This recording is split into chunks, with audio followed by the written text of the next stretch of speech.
Start. Sir, it is usual in all parliamentary systems of government for the President at the opening of a session to address both houses of parliament. Stop. It has been criticized as being merely a narration of factors which have happened during the past year. Stop. But that is the usual thing, as honorable members know, which happens in most of the parliaments which work under parliamentary systems of government. Stop.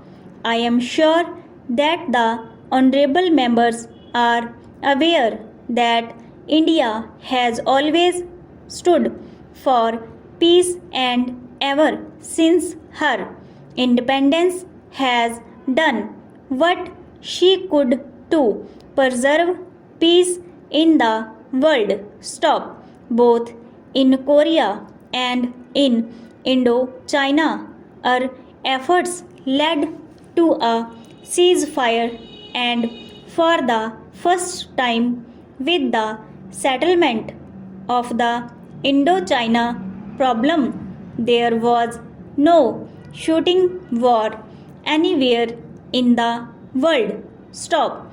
But now again there are war clouds, especially in the far east. Stop.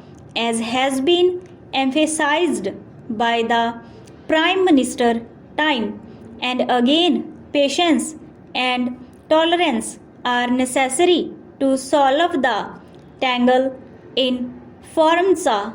Stop.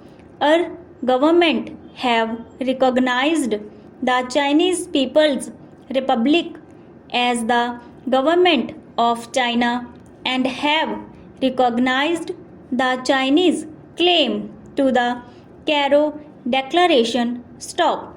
If the Cairo Declaration is to have any value, then it is fairly certain that Formosa is part of China. Stop. But at the same time, one cannot forget the fact that things have got to be tackled patiently if this problem of Formosa is to be solved in a peaceful manner. Stop. That will take time, and it is towards that end I am sure that our Prime Minister is working so that there will be no clash in the far past with regard to the question of Formosa. Stop. This has been prominently mentioned in the address of the President. Stop. We hope that patience will be exercised by both. Stop.